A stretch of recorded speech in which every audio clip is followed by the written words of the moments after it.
This morning we've got some special guests for you. I've got 4 other people up on stage who are going to speak to us this morning very quickly. Each person is going to share a bit about the Rise Code and how it's linked directly to the Bible and God's plan for our lives. And I want to make sure you give them a big cheer as they come up. They're going to be very short, so really give them all your attention, listen really hard, and really take in what they're going to say to us this morning. It's going to be awesome. So let's give them a big cheer for our special guest this morning.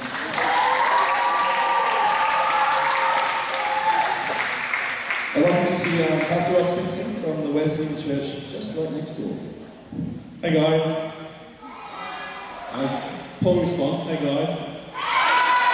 Much better. So you have this really cool thing called the Rise Code, and I get to talk just very briefly about the first part of that, which is all about making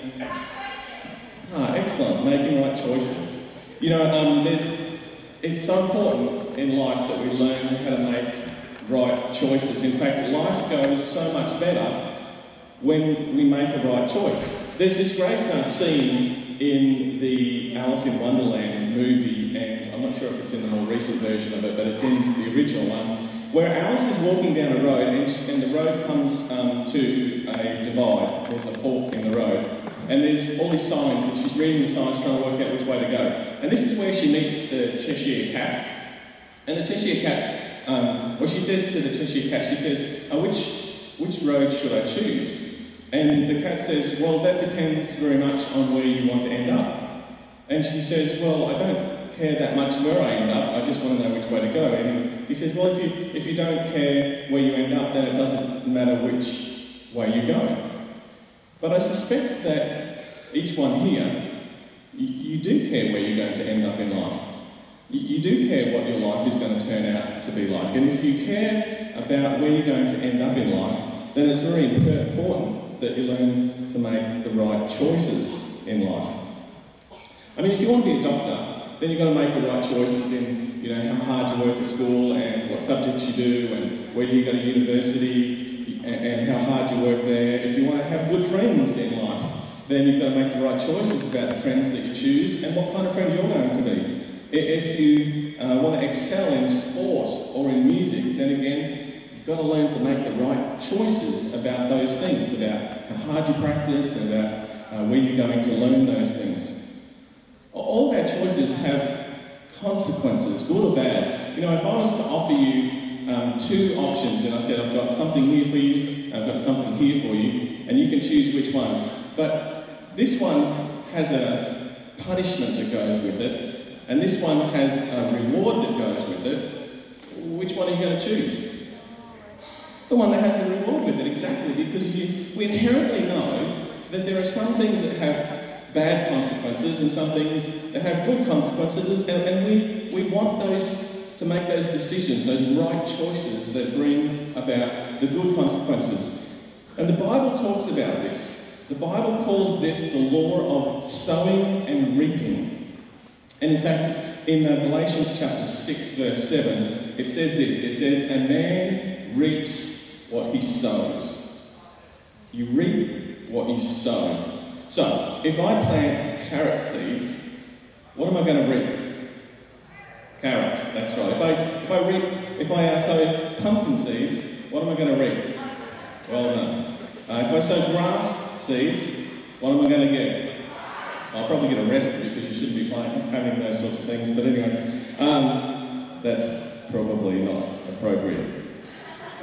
If you talk in class, what are you going to reap? Or maybe a detention, maybe bad grades. If you lie to your parents, what are you going to reap? Well, you might get grounded, yeah. You might lose some trust with your parents. What if you tell the truth? If you're going to be someone who tells the truth all the time, then that's sowing seeds of truth. What are you going to reap? Trust, absolutely. If you pay attention in class and work hard, what are you going to reap? Good grades and knowledge, yes, absolutely. Well done. So the Bible says a man reaps what he sows. A student, a boy, a girl, a teenager, a woman, we reap what we sow, and that's what the Bible tells us. Because our choices, the choices we make will bring about rewards, or they'll bring about punishments, they'll bring about positive consequences or negative consequences. So, what do you do when you come to two options that both kind of seem reasonably good? You know, you come to a fork in the road of your life and you're just not sure which one to choose.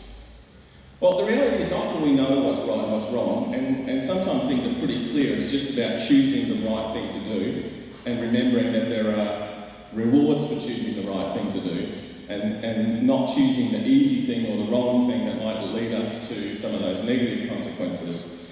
But the Bible also tells us what to do if we don't know which way to choose. Firstly, in Proverbs, which is right in the middle of the Bible, and there's lots of wisdom in Proverbs, it tells us that wisdom, which is the wisdom helps us to make right choices. Wisdom is found in many counsellors or having many people to help us make that decision. So sometimes we might go to our parents or to our teachers or other people, maybe people in your church if you're involved in a church, or other family members, and ask them for advice. So you can find wisdom, you can find the way to make right choices by getting counsel or advice from a number of people. But the Bible also tells us something really cool in James, in the book of James, in the New Testament, chapter 1, verse 5. It says that if you need wisdom, that you should ask our generous God, and He will give it to you. So if you're needing to make a decision, and you want to make the right choice, and you're not really sure how to go about that, then the Bible says ask God, and He will give you wisdom to help you make the right choices. Right choices are important to make if you really care about what you're going to end up with in life, because in the end, where we end up with is the sum of all the decisions that we made along the way. So I hope you make some right choices. I'm going to hand it over to you, Chaplain. Thanks, Pastor. We've got next set of guest speakers from the city, which is from Inner City Church. So if you see her around town, make sure she says okay. And what's your coffee shop? Melosk. Teachers? Kids, you shouldn't drink coffee, but teachers? Melosk is a great coffee shop. So let's give a big round of applause for City. Thank you. Good morning, and it's such a privilege to come and talk to you guys. I'm just going to briefly talk about service and what it means and how we can give back in an active service. So I was just looking up what service means, and it's a doing word. It's an act of doing something to help someone, to give assistance. And when I think of the word service, personally I think of being selfless and having a servant heart. And who knows what selfless means? Does anyone know what selfless means? What do you think it means? Anyone? What do you think it means? Just down the front. Very good. So if you didn't hear that, the young man just said you think about other people but not yourself. And it's the opposite to being selfish. So when I think of the word service, I think of being selfless, and I think of having a servant heart. And when I was trying to think of a role model or the best example of someone that can give a good service and is selfless, the only person I could think of was Jesus. Who knows Jesus? Yeah. Yeah, he's pretty cool. And who has a Bible?